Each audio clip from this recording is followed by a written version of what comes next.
Bonjour Jacques Attali. Bonjour monsieur. Jacques Attali, vous êtes président d'Attali Associates, vous êtes écrivain, plus de 80 ouvrages, dont un certain nombre, une grande fresque humaine sur laquelle vous travaillez, qui est votre grande passion. Et la dernière en date, Histoire et avenir de l'éducation, édition Flammarion, Histoire et avenir au pluriel. Jacques Attali, un peu de débat. Vous proposez de passer à l'homo hyper sapiens, voilà, de penser l'homo hyper sapiens pour résister à Homo barbaricus.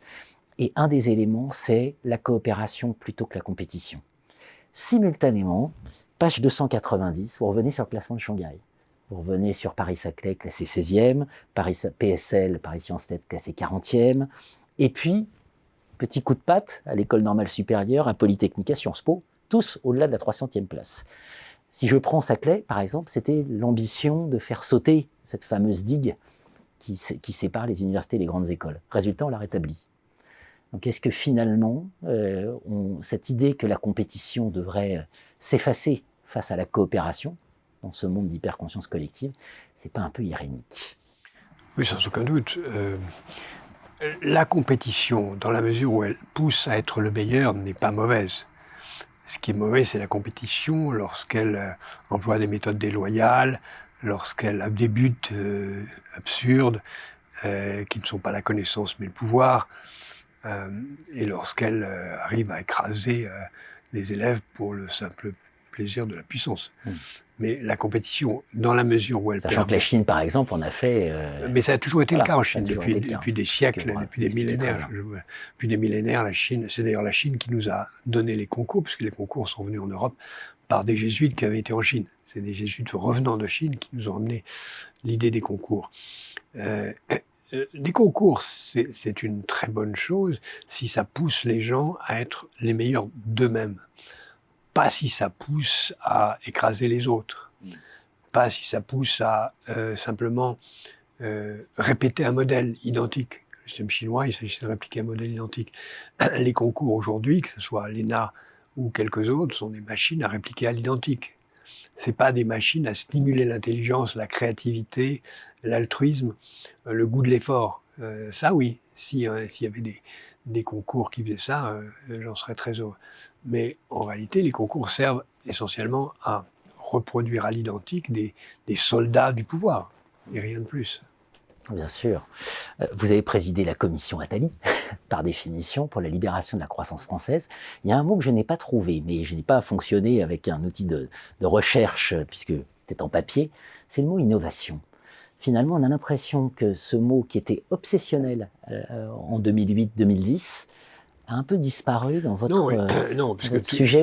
Non, parce que tout ce qui est dit dans le dernier chapitre porte sur l'innovation en matière scolaire et en matière de technologie éducative, et tout ce qui est dit tout au long des chapitres, c'est de montrer les innovations qui sont apparues très lentes en matière éducative, le tableau noir, les méthodes pédagogiques, la classe, etc. Donc les innovations étaient très lentes en matière éducative. Là, elles commencent à s'accélérer à une très grande vitesse, et avec un risque que j'évoquais tout à l'heure de nous transformer en prothèse de nos savoirs imposés. L'innovation n'est pas bonne en soi. L'innovation, c'est de savoir, là, avec l'éducation, on touche au cœur des choses. Quel homme veut-on faire? De quel homme parle-t-on? Est-ce qu'on parle d'un homme, enfin d'une personne humaine, qui sera le mieux adapté à une société qui exigera des gens normés, contrôlés, surveillés?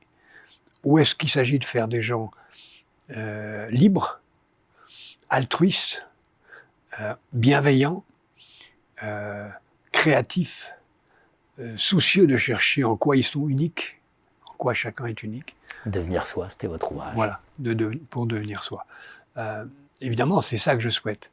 Et ça suppose une pédagogie très différente de celle des concours actuels. Bien sûr. Alors j'évoquais évidemment, c'était un peu de la provocation en disant l'innovation apparaît peu, mais cette idée en tout cas que la croissance n'est pas le sujet majeur, c'est plutôt un risque de... On a caricaturé cette commission que j'avais présidée, mais nous expliquions en long et en large que la croissance n'est pas une fin en soi, que ce qui compte c'est savoir ce qu'on met dans la production et pas dans la croissance, et que il fallait réformer le système éducatif d'une façon majeure. Et d'ailleurs, je me flatte de ce que une des réformes les plus importantes qui a été décidée dans les dernières années, à savoir le dédoublement des classes maternelles, était une des recommandations de cette commission. Alors cette réforme n'aura d'impact que dans de longues années, puisque avant que les enfants qui ont la chance d'en bénéficier arrivent plus loin, il va se passer du temps. Mais il faudrait continuer. Il faudrait justement passer de 30 à 15, comme l'ont fait les Finlandais un peu partout. Et donc là, c'est ça tout le problème des réformes éducatives. C'est que ça met très très longtemps pour qu'on en perçoive les conséquences.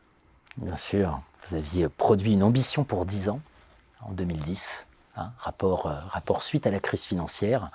On a un peu cette impression, en vous lisant, je ne pouvais pas m'empêcher de repenser que votre commission avait été créée l'été 2007, moment du début de la crise financière. Vous avez remis vos conclusions en janvier 2008. En France, il y a une affaire célèbre, en janvier 2008. Finalement, en 2022, quand vous regardez cette trajectoire. Cette commission dont je suis très fier, qui avait proposé beaucoup de choses, en gros, on a appliqué une très grande partie droite, la partie droite de ce rapport, et pas la partie gauche. Finalement, ce livre, c'est la partie gauche? Non, ce livre, c'est une histoire mondiale de l'éducation. Donc, c'est ce que j'ai voulu faire un livre de référence pour que tous ceux qui s'intéressent à la transmission du savoir aient un outil de réflexion.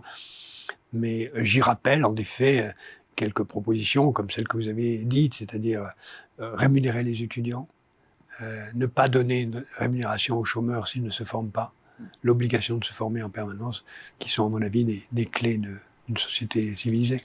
L'éducation, c'est l'investissement immatériel.